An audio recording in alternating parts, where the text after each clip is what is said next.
बताना नहीं है, दिखाना है, दिखाना। और सुनो, इसके बारे में किसी को कुछ नहीं बताना है, अंता पंता को भी नहीं। उनके पेट में कोई बात पचती ही नहीं है और सहदय को भी नहीं।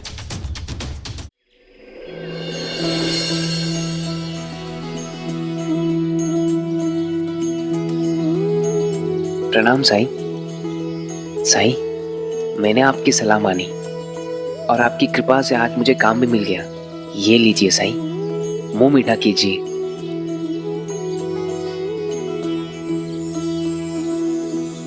बधाई हो।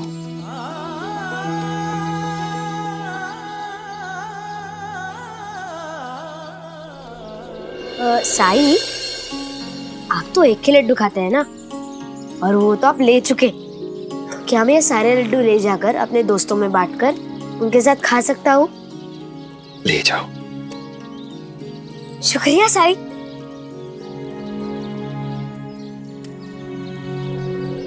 साईं, आज सुबह तक मैं एक अलग ही व्यक्ति था। मैं लोगों से मिलता नहीं था, उनसे बात भी नहीं करता था, घर के बाहर कदम नहीं रखता था। यहाँ तक कि मैंने आपका चिमटा भी चुराया था।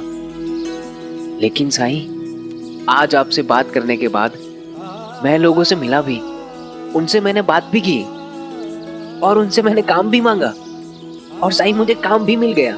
साईं, ये सब आपकी कृपा से हुआ है। मैंने तो सिर्फ मार्गदर्शन किया है सहदेव।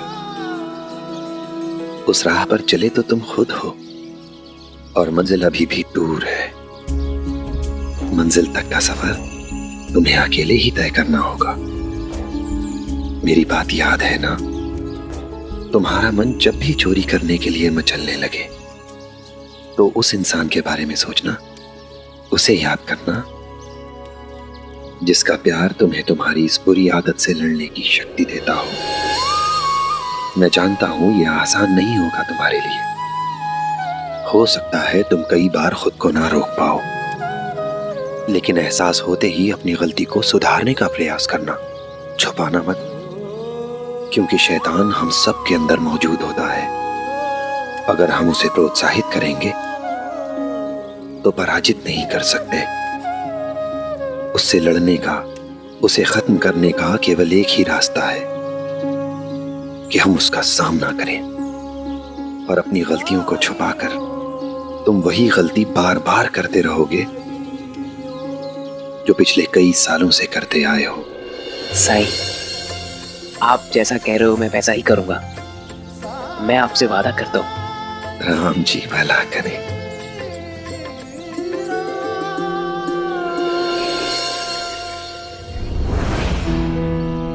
अंता बंता, जी सरकार। सवारी आए कि नहीं? आती होगी सरकार। सुप्रभात सरकार।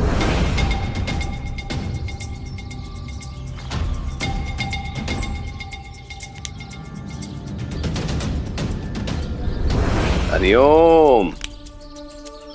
कोई तो है जो समय का मूल्य जानता है। मुनीम, ये है, क्या नाम बताया था? सहदेव। सहदेव है ये। तुम्हारी सहायता के लिए मैंने इसे काम पे रखा है। काम के सिलसिले से शिरडी से बाहर जा रहा हूं, शाम को लौटूंगा। तब तक तुम इसे सिखाओगे इसे क्या करना है। तुम इसके प्रभारी हो। हाँ? प्रभारी। तुम ये सुनिश्चित करोगे कि ये काम ठीक से कर रहा है या नहीं। ध्यान रहे, तुम भी नए हो, ये भी नया है। अगर कोई भूल, कोई चूक हो गई तो जैसे पहले वाले मुनिम को काम से निकाल दिया था वैसे तुम्हें भी निकाल दूंगा। हरिओम। सरकार, बग्गी आ गई। हटो।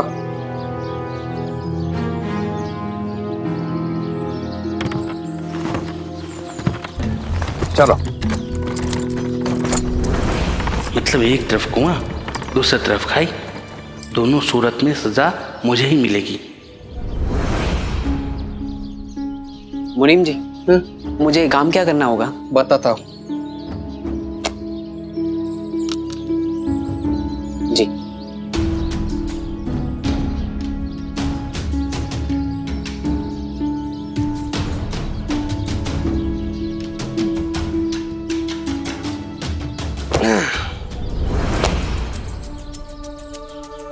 देखो, तुम्हें इन सभी बही खातों को बनाए रखना है। हिसाब लिख जाने के बाद उसे फिर से दोबारा जांच करनी होगी, कहीं कोई गलती न रह जाए। सरकार ने जवाबदेही मेरी तय की है, इसलिए जैसा मैं कहूँ वैसा ही करना। जी। रोज समय पे आना, काम चोरी नहीं चलेगी। सुनिश्चित करना कि कोई काम लंबित ना रहे, अधूरा ना रहे। जी। जी जी नहीं, काम करो। सभी खातों की जांच करके देखो कि कहीं भूल चूक तो नहीं हुई है। और हाँ, ये काम सारा शाम तक हो जाना चाहिए।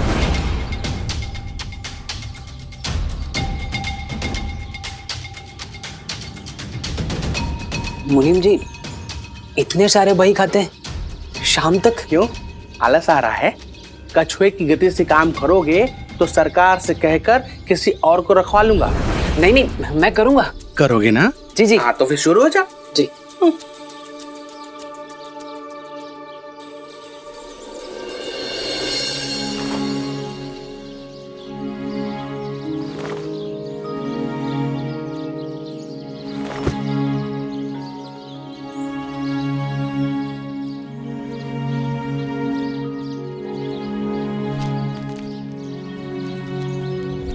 सरकार शाम को आएंगे तो क्यों ना मैं भी थोड़ा आराम कर लूं। इतने दिनों से अकेले काम करते करते थक गया हूं। सुनो, मैं जरा जरूरी काम से बाहर जा रहा हूं, तुम मन लगा के काम करना, ठीक है? जी।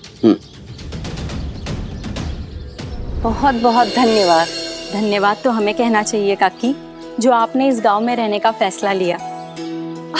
और इतना सुंदर काम तो हमने पहले कभी देखा ही नहीं। आपके हाथों में सच में बहुत जादू है। कुछ और रहेगा तो हम जरूर बता देंगे। जरूर। तो हम चले? काकी, आप हमें भी सिखाइए ना। आप इतना अच्छा जरी वाला काम कैसे करती है? जरूर सिखाऊंगी। तुम दोनों ने मेरे लिए इतना कुछ किया है, मैं जरूर सिखाऊंगी। आई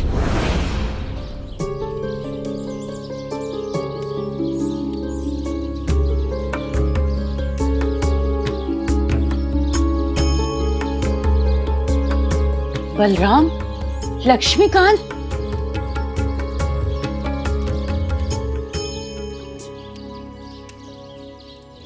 आई आई हमें माफ कर दीजिए। हमने आपके साथ बहुत बुरा सलूक किया। हमारी बुद्धि भ्रष्ट हो गई थी। हमें तो नरक में भी जगह नहीं मिलेगी। आई अपने पाप का प्रायश्चित करना चाहते हैं। जब से आप गई हैं, हम सुकून से सो नहीं सके, चैन से खा नहीं सके। आपके साथ कितना गलत किया, बस यही दुख सताते रहता है हर समय।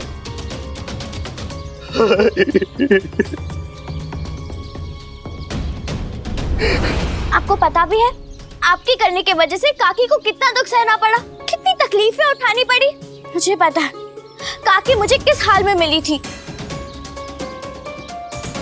हम जानते हैं हमने जो किया कोई भी बेटा अपनी माँ के साथ नहीं कर सकता। हमसे बहुत बड़ी भूल हो गई, इसीलिए हम आई को अपने साथ ले जाने के लिए आए हैं। आई, हमारे साथ चलिए। आई,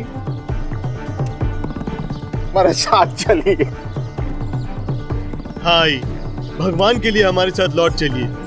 बचपन में भी तो हम गलतियां करते थे और आप हमेशा माफ कर देती थी हमें। बस एक आखिरी बार हमें माफ कर दीजिए आई।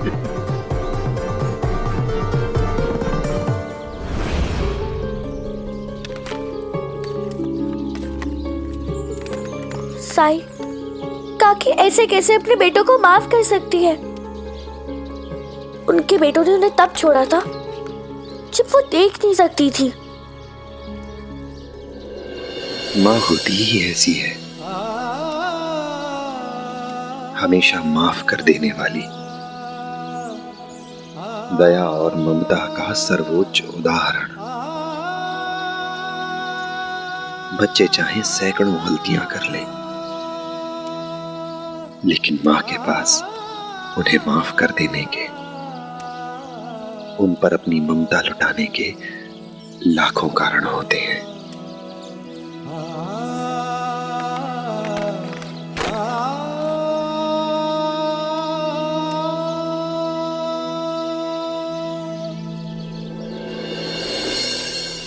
ये साईं है, इन्होंने ही मुझे ठीक किया है। हम आपका ये एहसान हमेशा याद रखेंगे। बहुत बहुत धन्यवाद साईं, आपने हमारी आई की आंखें लौटाकर हम पर बहुत उपकार किया है। साईं मैंने फैसला किया है कि अब मैं अपने बेटों के साथ राहता वापस जाऊंगी।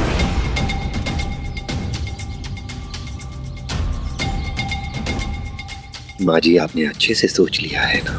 जी साईं, मेरे बेटों को अपनी गलती का एहसास है और पछतावा भी है।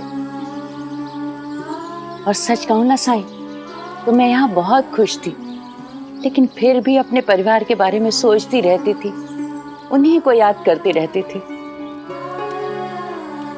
साईं, मैं दुनिया में कहीं भी रहूं, किसी भी हाल में रहूं, आपको कभी नहीं भूल पाऊंगी।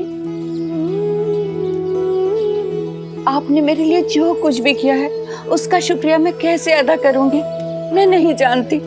और इन बच्चों ने भी मुझे जो प्यार दिया है, उसे मैं कभी नहीं भूलूंगी। अब मुझे जाना होगा साईं, मुझे इजाजत दीजिए।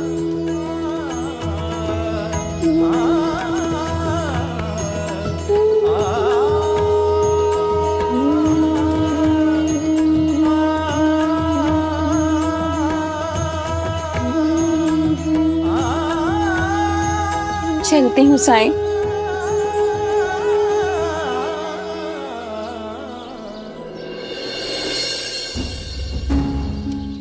माँ जी,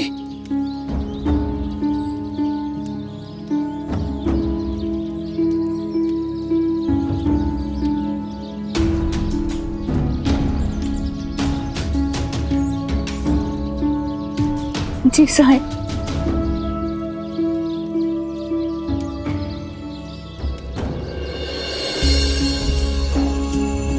क्या आप मदद के लिए सच में मेरी शुक्रगुजार हैं? इसमें कोई दो मत नहीं साईं, आप तो मेरे लिए गुरु तुल्य हैं। तो अगर मैं आपसे कुछ मांगूं तो क्या आप देंगी? जरूर साईं।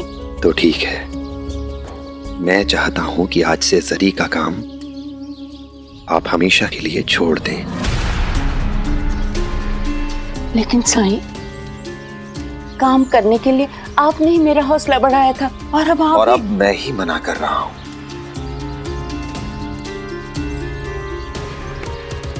आपने मुझे गुरु कहा है ना, तो गुरु समझकर गुरु दक्षिणा में ही ये वचन दे दीजिए मुझे। जरी का काम मुझे बहुत पसंद है, लेकिन आपसे बढ़कर कुछ भी नहीं। और वैसे भी मैं अपने बेटों के साथ जा रही हूँ, वो तो मेरा ख्याल रखेंगे ही। चलती हूँ साईं। राम जी भला करे।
रुक जाओ सहदेव, ये क्या कर रहे हो?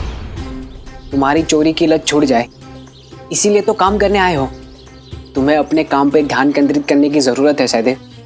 अरे सहदेव ले लो, वैसे भी एक सामान उठाने से क्या फर्क पड़ता है, आदत तो जाते जाते जाती है ना।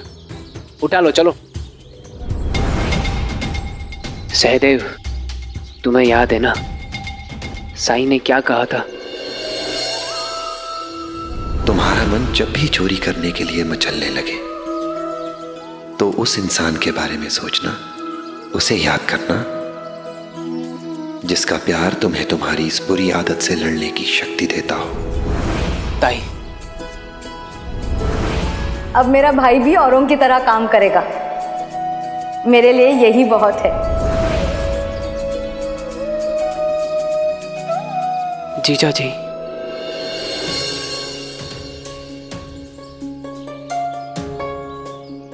उद्धव,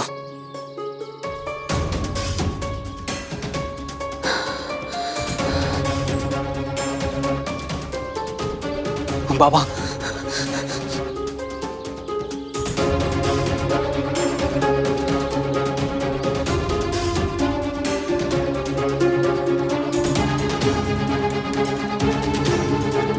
सबके बारे में सोच लिया, फिर भी मैं अपने आप को रोक नहीं पा रहा हूं।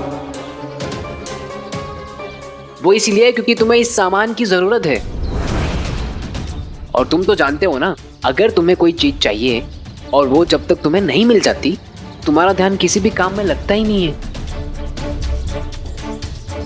और अगर ये नहीं उठाया ना तुमने तो ये बही खाते का काम भी तुम नहीं कर पाओगे, और ये काम भी तुम्हारे हाथ से जाएगा। इसीलिए ले लो, और लेने के बाद तुम शांत भी हो जाओगे और उसके बाद तुम अपना काम भी पूरा कर पाओगे और अपनी नौकरी भी बचा पाओगे। सोचो मत, ले लो।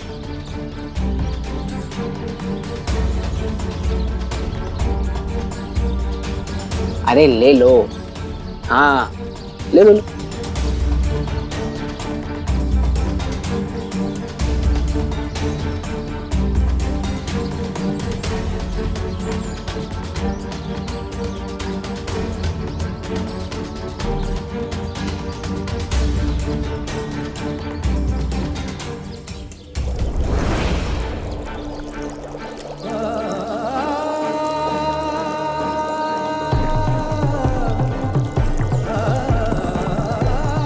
सहदेव, तुम्हारी अच्छाई पर मुझे पूरा भरोसा है।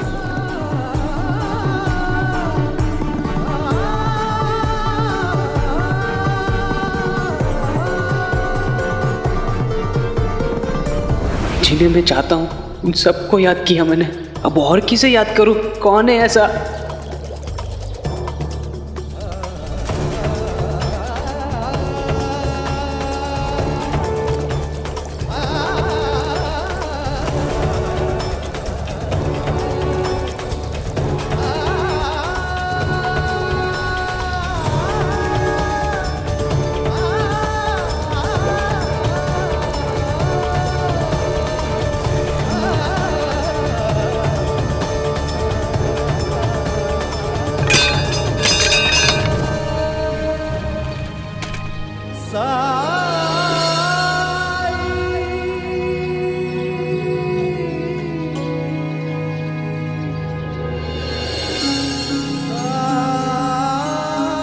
साई, जब कठिनाई छाई तू ही याद आया, भटके राही को तूने रास्ता दिखाया, तूने भक्तों का बेड़ा पार लगाया, तेरी महिमा मेरे साई कौन जान पाया। ओ साई ओ साई ओ साई ओ साई ओ साई ओ साई ओ।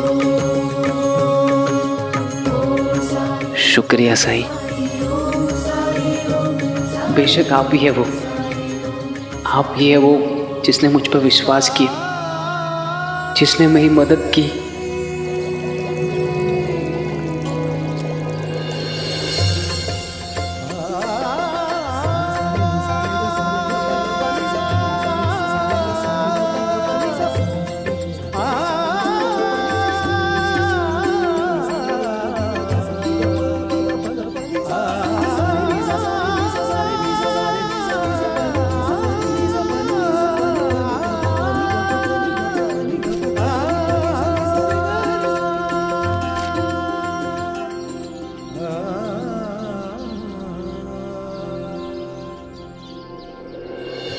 कुछ काम हुआ कि नहीं?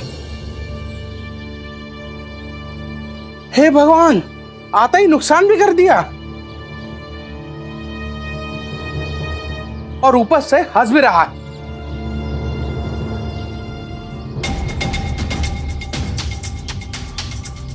अभी तक पहले ही भाई पे लटके हो? पहली नहीं, आखिरी। मतलब ये सारे के सारे भाई खाते? जी। वैसे मुनीम जी, आप एक बार देख लीजिए, और कोई काम हो तो मुझे बता देना। तब तक मैं वो साफ कर देता हूँ। नहीं नहीं, तुम जा सकते हो। शुक्रिया।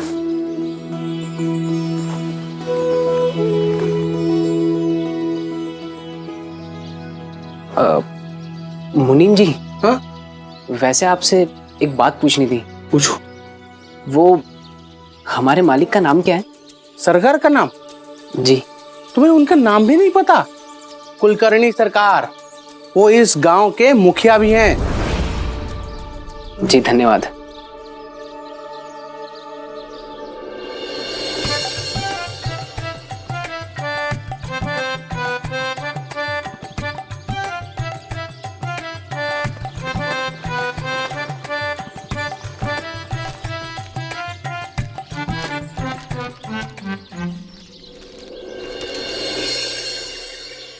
ताई, मैं काम से वापस आ।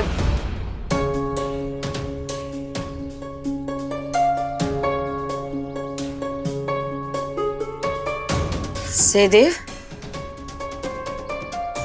ये सब चीजें यहाँ कैसे?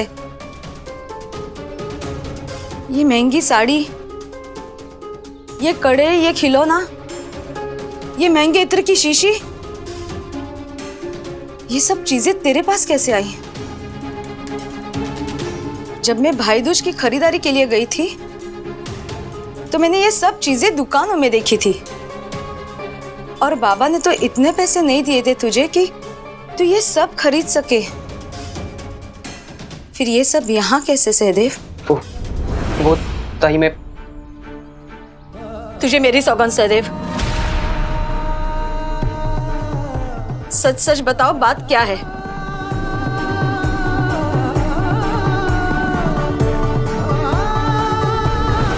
एहसास होते ही अपनी गलती को सुधारने का प्रयास करना, कभी छुपाना मत।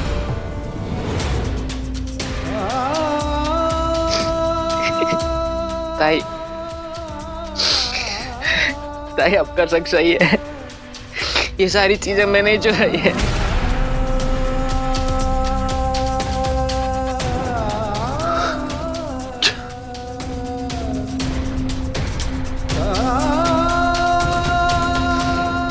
चोरी? तुम होश में तो हो कि तुम क्या कह रहे हो? तुम कह रहे हो कि तुम चोर हो? मुझे तो यकीन ही नहीं हो रहा है कि मेरा भाई चोर है।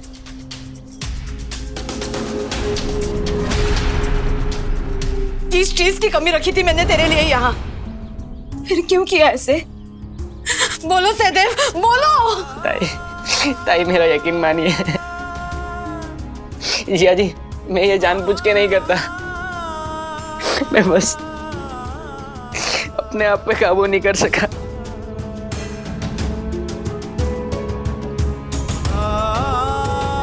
इसका मतलब घर से चीजों का अचानक गायब होना और उन्हें ढूंढकर तुम्हारे द्वारा लौटाना, ये सब उद्धव की जरी वाली टोपी। यही है ना वो टोपी जिसे तुम ढूंढ रहे थे? मेरी कलम? जीजा जी, कहीं ये तो नहीं थी?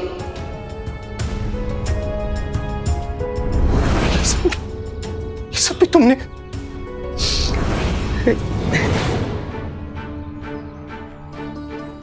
इसका मतलब साईं का चिमटा भी? लेकिन मैं तुमसे चिमटा नहीं लूंगा। सहदेव से जाकर कहो कि वो खुद आकर मुझे ये दे।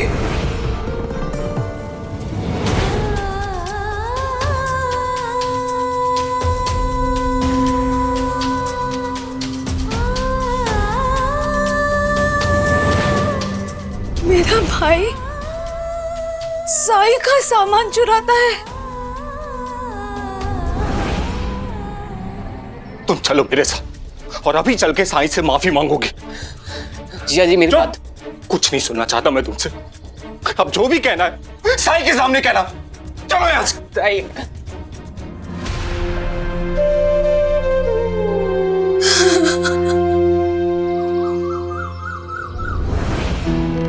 आइए आइए। मुनीम, जी सरकार। अंदर आओ, कुछ महत्वपूर्ण बात करनी है। जी सरकार।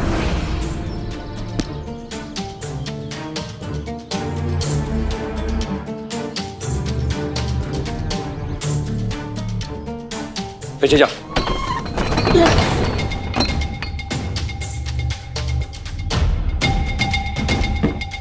पंता जी,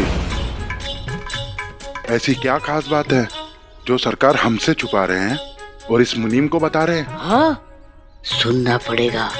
इधर आओ। बताइए सरकार। बताना नहीं है, दिखाना है, दिखाना। और सुनो, इसके बारे में किसी को कुछ नहीं बताना है, अंता पंता को भी नहीं। उनके पेट में कोई बात पचती ही नहीं है और सहदय को भी नहीं। मुझे केवल तुम पर विश्वास है मुनीम। हरिओम।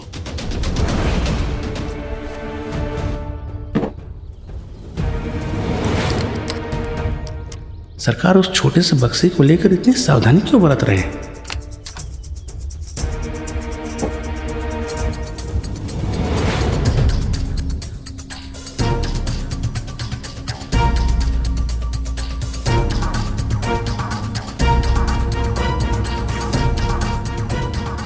सरकार, मुझे तो लगा था जितनी सावधानी आप बरत रहे हैं कोई नया हीरा लाए होंगे, लेकिन आप तो कागज का पुलिंदा लाए हैं। मुझे तुमसे यही अपेक्षा थी मुनीम, क्योंकि तुम भी शिरडीवासियों की तरह पढ़े लिखे अनपढ़ गवार जो हो। मूर्ख कहेगा। ये है पैसे। क्या है? ऐसे।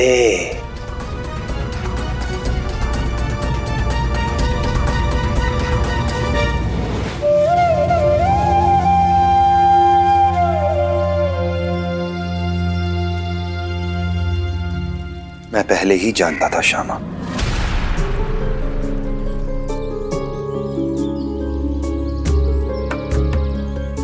और इसीलिए उस दिन मैंने तुमसे कहा था कि सहदेव से कहो कि वो चिमटा मुझे खुद देकर जाए।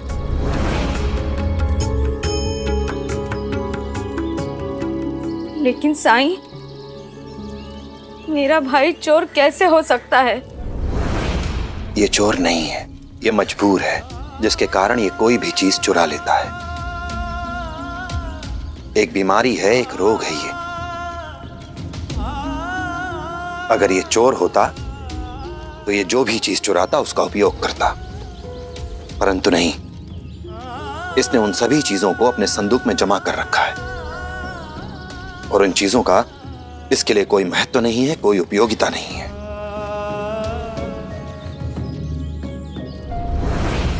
ये कैसी विचित्र बीमारी है साईं कि बस चोरी कर लेने का मन करता है। मैंने तो आज तक ऐसी बीमारी के बारे में नहीं सुना। जैसे सहदेव की समस्या, उसकी बीमारी को ना समझ पाने में तुम्हारी कोई गलती नहीं है, वैसे ही उसकी भी कोई गलती नहीं है। आपकी बात शायद हम समझ जाएंगे, लेकिन लोग नहीं समझेंगे कि इसको कोई रोग है। वो तो यही समझेंगे कि मेरा भाई चोर है।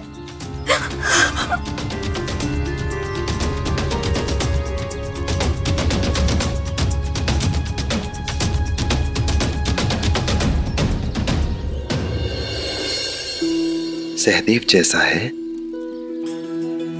वैसा हमेशा नहीं रहेगा।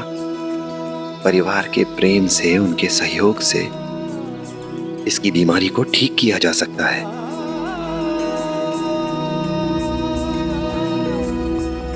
अगर तुम लोग इसका साथ दो तो सहदेव अपनी बीमारी को जड़ से खत्म कर सकता है।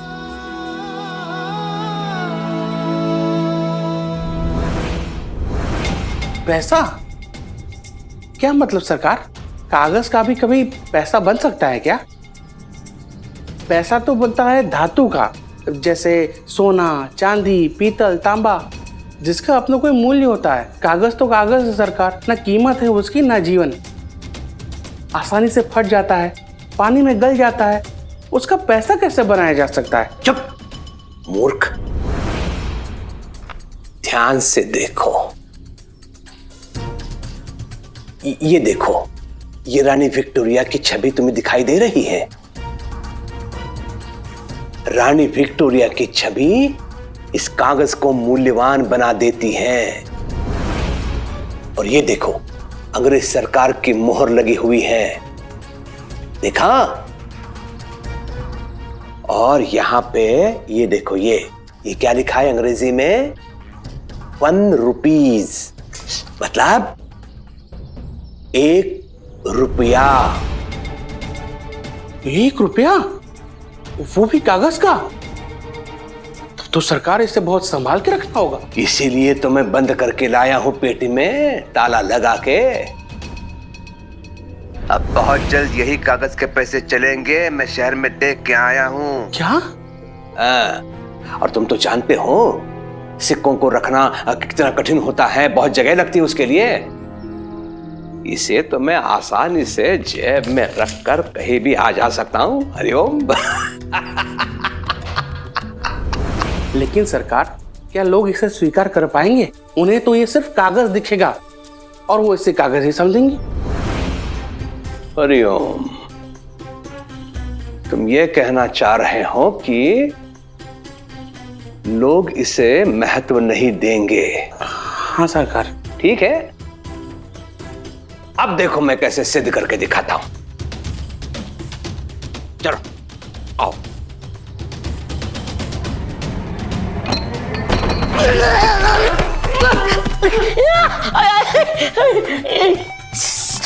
सरकार, हम दोनों दरवाजे से टिके खड़े थे, इसलिए गलती से गिर गए।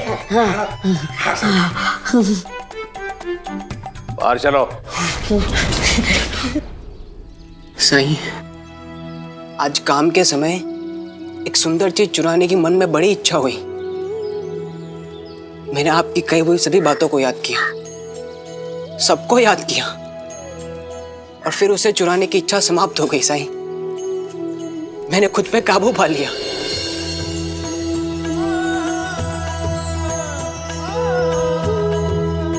ताई, जीजा जी, मैं झूठ नहीं बोल रहा हूं। मैं जानता हूं कि मैंने गलतियां की है, लेकिन साईं ने मुझे खुद को ठीक करने का रास्ता दिखाया है।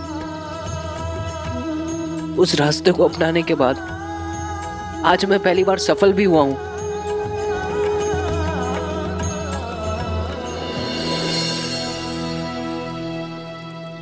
लेकिन सहदेव की यात्रा अभी पूरी नहीं हुई है।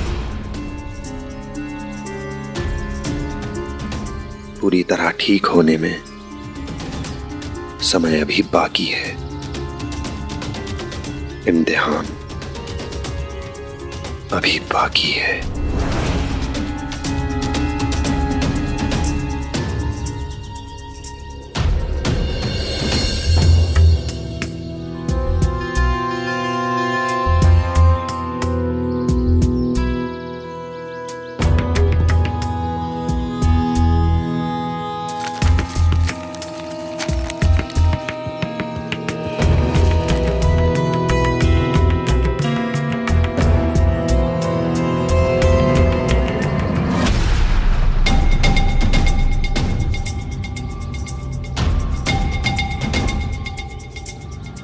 हरिओम हरिओम। जो भी मुझे इस कागज के टुकड़े को लाकर देगा उसे मैं 10 रुपए का इनाम दूंगा।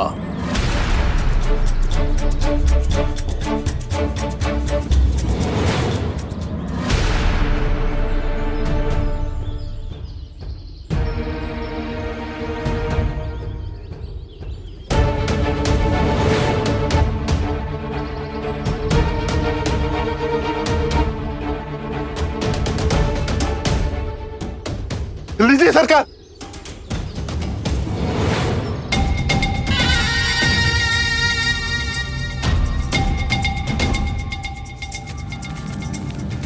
वैसे सरकार, इस रंगीन कागज में ऐसा क्या है जो आप 10 रुपए इनाम देने के लिए तैयार हो गए?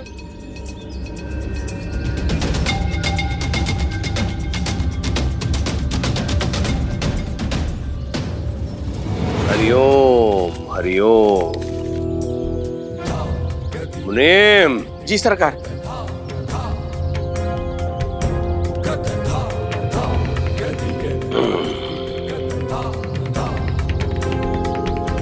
देखा मुनीम, मात्र 10 रुपए के लालच में तुम लोगों ने आपस में दंगल कर दिया। जानते हो क्यों? क्योंकि मैंने घोषित किया था कि इस कागज के टुकड़े का मूल्य 10 रुपया है और तुम लोगों ने विश्वास किया था। यही होता है, सत्ता संभालने वाले लोगों के निर्णय में बड़ी शक्ति होती है। वो तय करते हैं कि इसका मूल्य है और किसका नहीं है। यदि कोई सत्ताधारी व्यक्ति ये घोषित करता है कि कोई पत्थर मूल्यवान है तो उसका मूल्य मणि के बराबर हो जाता है। और वही व्यक्ति अगर ये घोषित करे कि कोई मणि पत्थर है तो उस मणि का मूल्य पत्थर की बराबर हो जाता है। हरिओम। समझे कुछ? इसलिए अंग्रेज सरकार अगर ये घोषणा करती है कि इस कागज के टुकड़े का मूल्य 10 रुपया है तो 10 रुपया है और लोग इसे मानेंगे। हरिओम। जी सरकार, अब मैं समझ गया। सरकार, मेरा इनाम? हाँ हाँ, देता हूं। आ जाओ, मेरे पास आ जाओ।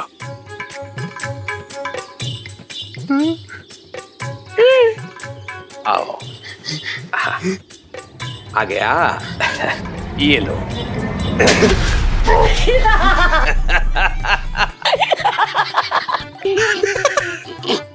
जानते हो 10 रुपए के जगह तुम्हें थप्पड़ क्यों मिला? क्योंकि मैंने निर्णय लिया कि मेरे थप्पड़ का मूल्य 10 रुपए के बराबर है। हरिओम हरिओम।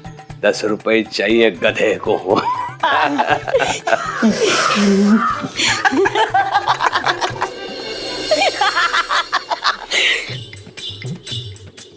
जी, ऐसी क्या खास बात है उस रंगीन कागज में जो सरकार ने हमें इतनी लंबी कहानी सुना दी?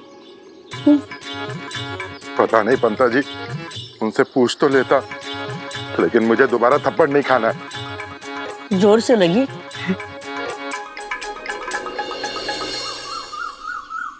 हाथी उड़। अरे हाथी कभी उड़ता है? अच्छा खेले ना, अंदर पंडा ने मुझे सिखाया है। साई। राम जी बुलाकर। साई, एक नया खेल सीखा हमने गोविंदा से। अगर आपके पास समय हो तो क्या आप हमारे साथ खेलेंगे? नहीं, मेरा भिक्षा मांगने का समय है। भिक्षाटन के लिए जाऊंगा।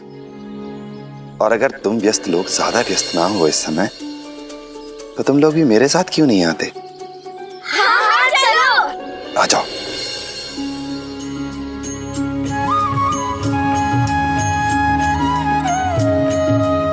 भिक्षाम देहि।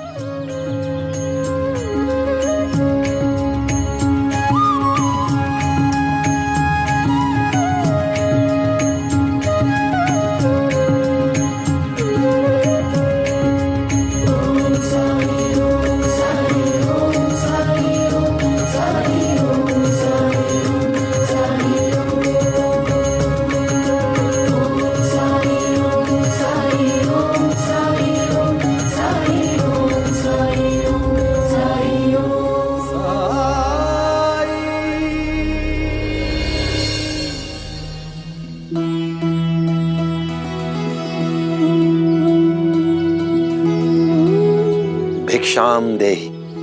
साईं, प्रणाम साईं। बेटी शोभा, साईं आए हैं, उनके लिए भिक्षा ले आओ।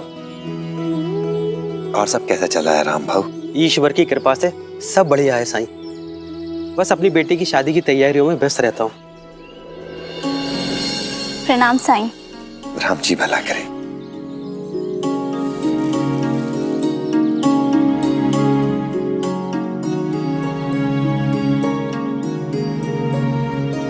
सुना है तुम्हारी शादी तय हो गई है।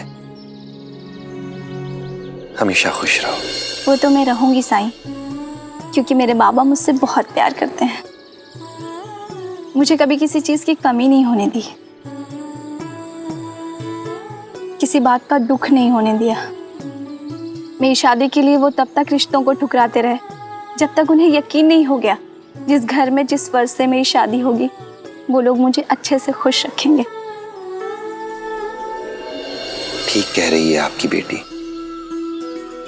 आपने पिता के हर फर्ज को बखूबी निभाया है, तो शोभा को कभी मां की ममता की कमी भी नहीं खलने दी। अपनी पत्नी की मृत्यु के बाद आपने घर के बाहर और घर के अंदर एक पिता के रूप में दोनों कार्यों को अच्छे तरीके से किया है। घर और बाहर में संतुलन बना रहे, इसलिए बरसों मैंने आपको अथक परिश्रम करते देखा है। मैंने तो सिर्फ अपना कर्तव्य निभाया है साईं, और फिर मेरे पास और है ही क्या, एक अपनी बेटी के सिवा।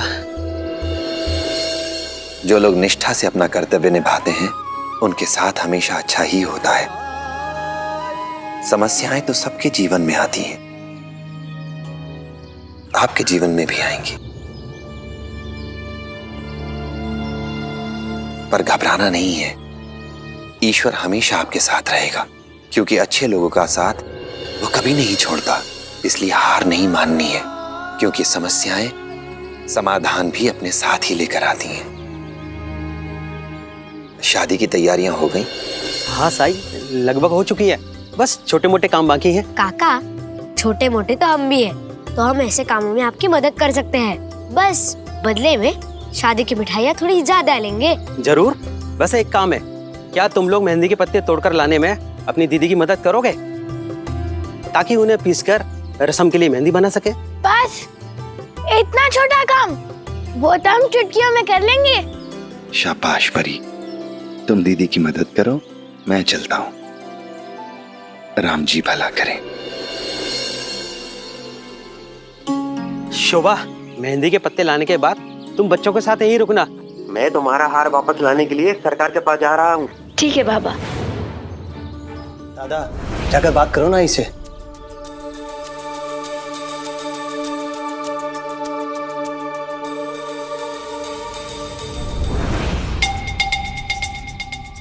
सोचा था सासू माँ वापस आकर जरी का काम शुरू कर देंगी तो पैसे पैसे होंगे हमारे पास, लेकिन जब से आई है पोथी लेकर बैठी हुई है भगवान की।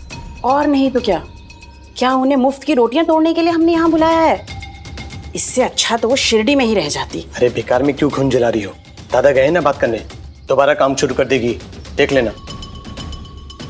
आपके मुंह में घी शक्कर। चलो चल के देखते हैं क्या बोलती है। हाँ चलो चलो चलो। आई, मुझे याद है जब आपको दिखना बंद हो गया था तब आप बहुत तड़पती थी, क्योंकि आप जरी का काम नहीं कर पाती थी। आप कहती थी ना कि मुझे खाली बैठे रहना बिल्कुल अच्छा नहीं लगता, आपको काम करना पसंद है। बचपन से ही देखते आ रहा हूं कि कभी आप खाली नहीं बैठी रही। जरी का काम आपको बेहद पसंद है और अभी आपकी आंखों की रोशनी भी लौट आई है, तो फिर क्यों नहीं ये जरी का काम फिर से शुरू कर देती? आपका मन भी लगा रहेगा। सच कह रहा है बलराम तू, लेकिन एक सच ये भी है कि अब मैं जरी का काम कभी नहीं कर सकती। लेकिन क्यों आई? क्योंकि मैंने साईं को वचन दिया है कि अब मैं जरी का काम कभी नहीं करूंगी। अब उन्होंने मेरे लिए इतना कुछ किया है तो मैं उनकी इतनी सी बात कैसे टाल सकती हूँ। और तुम लोग बिल्कुल फिक्र मत करो, मुझे कोई चिंता नहीं, कोई दिक्कत नहीं। मैं खुश हूँ यहाँ अपने परिवार में, अपने घर में। और अगर कोई परेशानी हुई भी तो उसे दूर करने के लिए मेरे 2 बेटे हैं, 2 बहुएं हैं, है ना?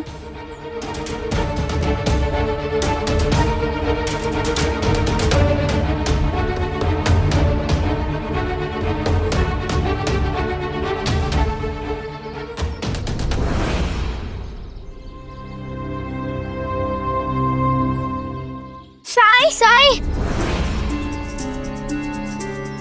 साई, क्या हुआ? तुम लोग इतने घबराए हुए क्यों हो? साई अब जल्दी हमारे साथ चलिए, वो रामबाबू का।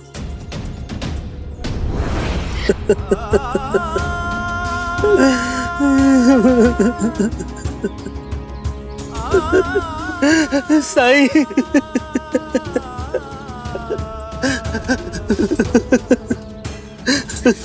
साफ पानी और रुई लेकर आओ। साई, लुट गया मैं, बर्बाद हो गया। सरकार, गिरवी रखे अपने गहने को छुड़ाने आया हूँ। हरिओम। मुनीम। जी सरकार। रामभाऊ को ब्याज के साथ कितनी राशि लौटानी थी, देख के बताओ। सहदेव बताओ। मैंने तुमसे कहा है मुनीम। जी सरकार, अभी बताता हूँ।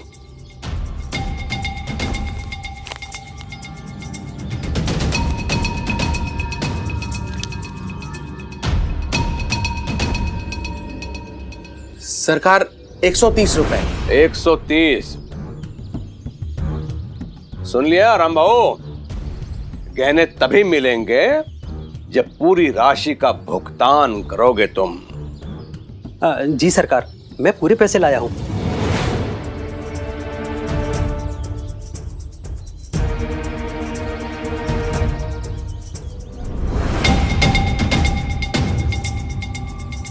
मुनीम। जी। गिन लो।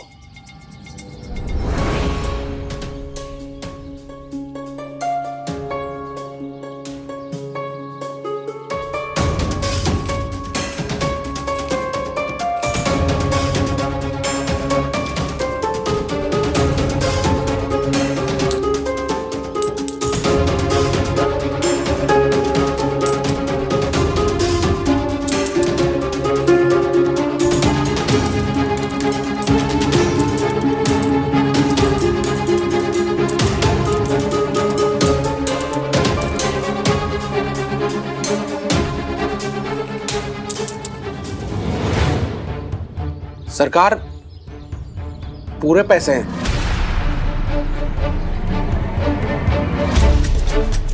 तुम मेरा मुंह क्या देख रहे हो? जाके इसके गहने लेके आओ। जी सरकार।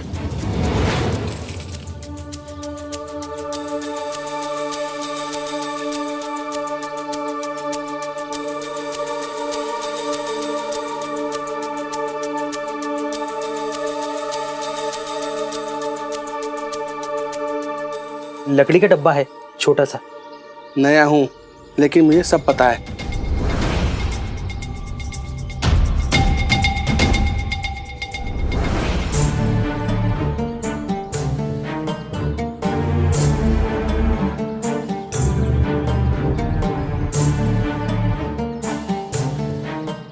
सरकार।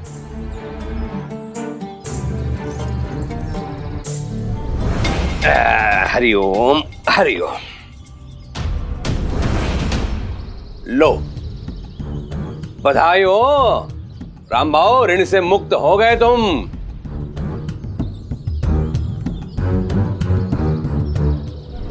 सरकार, समय पर मदद करने के लिए आपका बहुत बहुत शुक्रिया। रुक जाओ रामभाऊ, जिस अवस्था में तुमने ये पेठी मुझे सौंपी थी उस अवस्था में है कि नहीं ये तो जरा देख लो। खोल के देखो अंदर सामान है कि नहीं। नहीं सरकार, इसकी कोई आवश्यकता नहीं है, आप पर पूरा भरोसा है मुझे। आवश्यकता है रामभाऊ, आवश्यकता है। गहने तुम्हारे हैं, देख लो खोल के, वरना ऐसा भी हो सकता है कि तुम यहाँ से जाने के पश्चात आकर कहो कि इसमें गहने है ही नहीं। देख लो, वैसे चाबी तुम्हारे पास है ना? लाए हो ना चाबी? हाँ, खोल के देखो।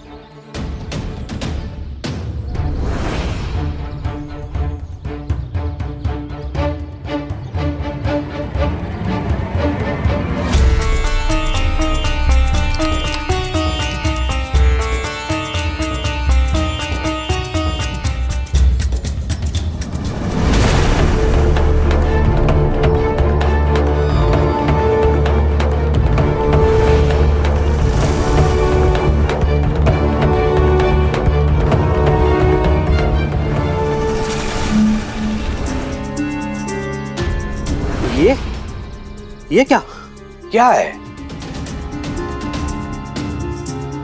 सरकार, इसमें तो ये। हाँ हाँ, जो अंदर रखा होगा वही तो बाहर आएगा।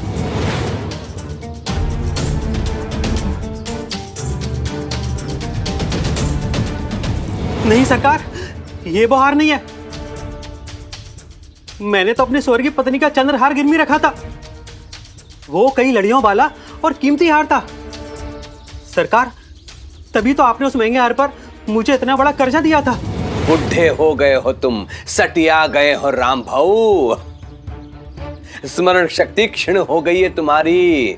मैं वही तो तुम्हें कह रहा हूँ भाई, तुमने जो मुझे दिया था वही तो मैं तुम्हें लौटा रहा हूँ। और एक बात बताओ, इस पेटी की चाबी तुम्हारे पास थी तो कोई कैसे इसे खोल सकता है? आप कुछ भी कहें, लेकिन गड़बड़ हुई है। ये मेरा हार नहीं है। आपने तो मेरे चंद्रहार को भली भांति परखने के बाद ही कर्जा दिया था। अब तुम्हारी चाल मेरे समझ में आ रही है राम भाऊ।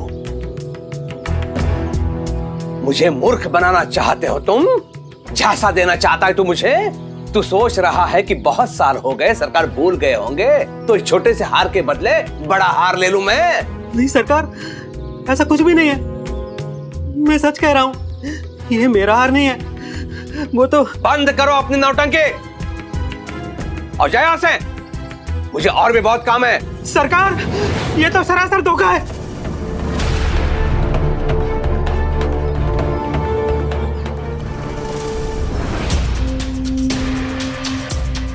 साई, मैं बर्बाद हो गया।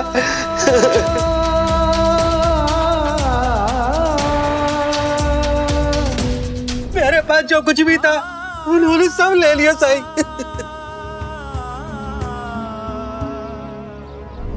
राम भाऊ, तेरी हिम्मत कैसी हुई सरकार पर आरोप लगाने की? हाँ, एक तो सरकार ने समय पे मदद की और जब मतलब निकल गया तो सरकार को धोखेबाज कहता है।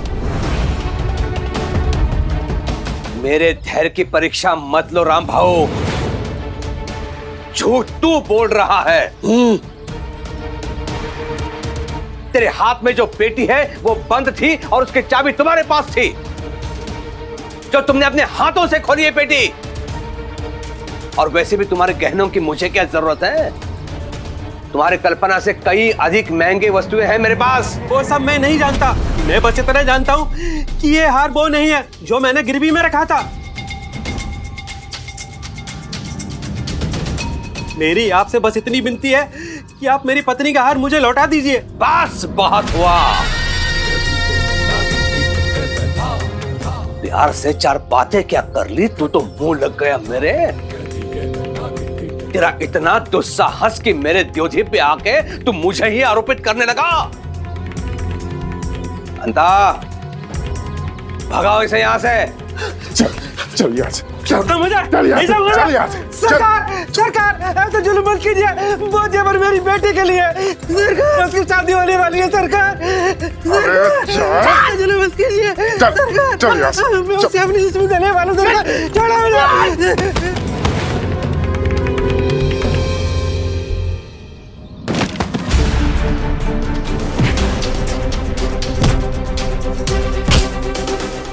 जी, उन्हें रोकिए ना। वो लोग तुमसे बुरी तरह मार रहे हैं। यहाँ पे काम करना है तो ये सब देखने की आदत डाल लो।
पीने का पानी है।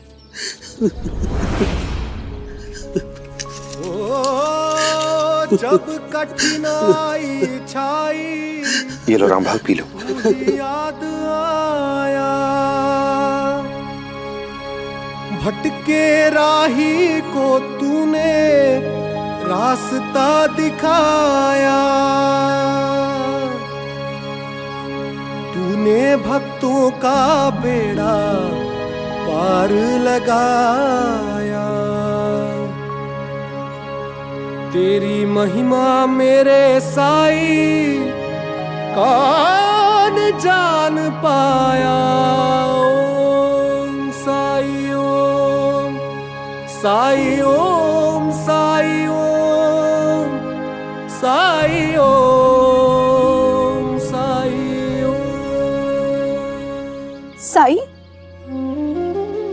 बाबा ठीक तो हो जाएंगे ना? चिंता मत करो, बहुत जल्द ठीक हो जाएंगे। कुछ ठीक नहीं होगा साईं। सरकार ने मेरे साथ धोखा किया। मेरी पत्नी की हार की जगह उन्होंने ये छोटा हार लौटाया है। देखिए।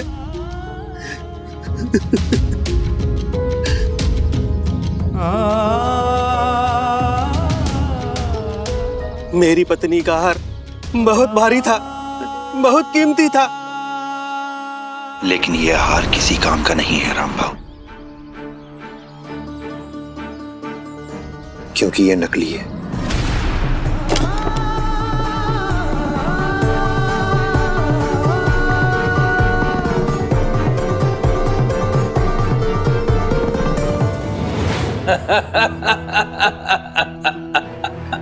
लेकिन सरकार, पेटी पर तो ताला लगा हुआ था, तो बंद ताले में हार की हेरा फेरी आपने की कैसे? कुछ दिन पहले राम भाऊ जब पूछने आया था कि उसे कितनी राशि लौटानी है, तभी मुझे अंदेशा हो गया था कि ये गहने छुड़ा कर ले जाएगा। और कुलकर्णी सरकार के पास कोई वस्तु आकर वापस चली जाए, ये कुलकर्णी सरकार को अच्छा नहीं लगता। चंद्रहार था, मूल्यवान था, थोड़े से पैसे के लिए उसे वापस कैसे जाने देता मैं? इसलिए सावधानी से खोलना ताकि किसी को संदेह ना हो।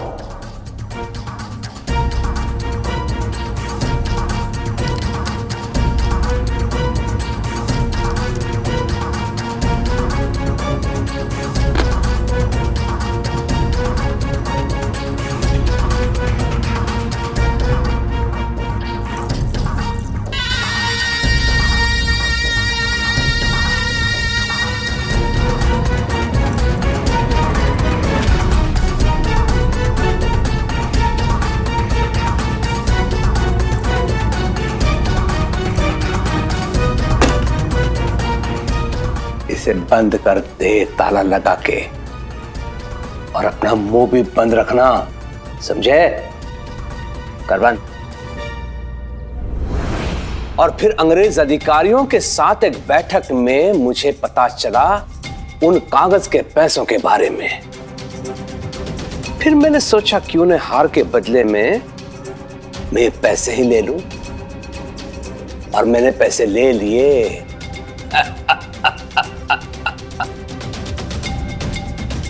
राम भाऊ का हार वाड़े में होते हुए भी नहीं है मुनीम, और राम भाऊ को पेटी तो बंद मिली थी। अगर वो किसी से जाकर कहता भी है तो कोई उस पर विश्वास नहीं करेगा, उसकी बातों को नहीं मानेगा। हरिओम। वाह सरकार, आप बड़ी दूर की सोचते हैं। जो दूर की सोचता है वही जीवन में तरक्की करता है मुनीम। दादा, दादा वो तिजोरी की चाबी दो ना। क्यों? अरे दादा, वो वहीनी ने जो गहने निकाले थे ना दिवाली में पहनने के लिए, वो अभी तक बाहर ही है, अंदर रखे ही नहीं। वहीनी भी ना, मैंने अभी देखे।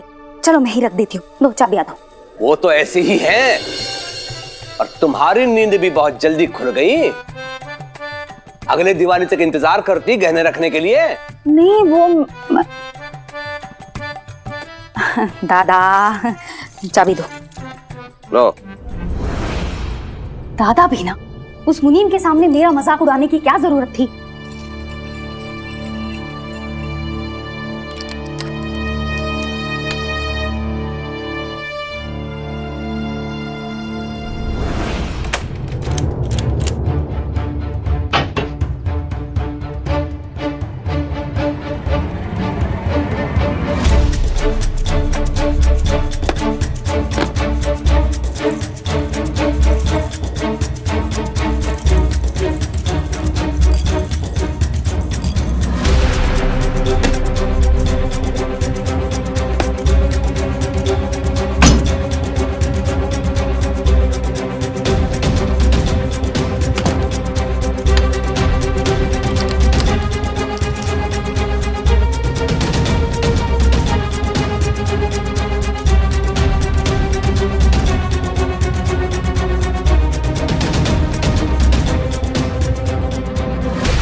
वो नया लड़का काम कैसा कर रहा है? सरकार वो हिसाब किताब में तो तेज है, लेकिन दिल का थोड़ा कमजोर है। जब राम भाव की पिटाई हो रही थी तो उसके हाथ पांव ऐसे फूल रहे थे जैसे उसी को पीटा जा रहा हो। दादा, चाबी रख दिए है मैंने गहने।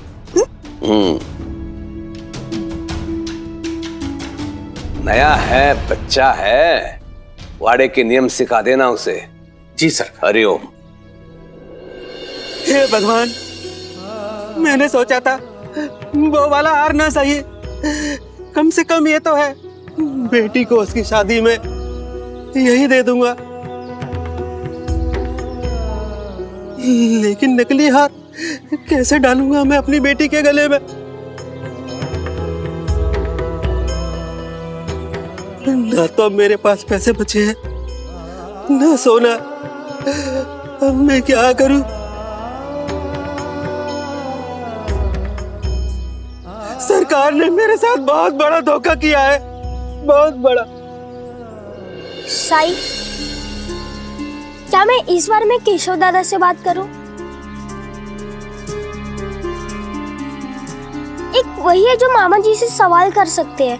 नहीं गोविंदा, इस बारे में तुम्हें किसी से भी बात करने की जरूरत नहीं है। लेकिन साई, मामा जी ने जो किया वो गलत है। हाँ, गलत है ये, लेकिन मुझे पूरा विश्वास है कि शोभा की शादी से पहले ही कुलकर्णी सरकार अपने हाथों से राम भाव की अमानत, उनकी पत्नी का हार, उन्हें वापस लौटा देंगे। साई, आप मामा जी को नहीं जानते क्या? वो लोग उसे लेना जानते, देना नहीं। चिंता मत करो गोविंदा, और आप भी परेशान मत होइए राम भाव। मैंने आपसे कहा था ना कि जो लोग निष्ठा से अपने कर्तव्य का पालन करते हैं उनके साथ हमेशा अच्छा ही होता है, और आप भी उन्हीं लोगों में से एक हैं। कर्म ऐसे ही अपना काम करता है। भगवान पर विश्वास रखिए, क्योंकि श्रद्धा और सबूरी से हर मुश्किल हल हो जाती है। राम जी भला करें। शुक्रिया साईं।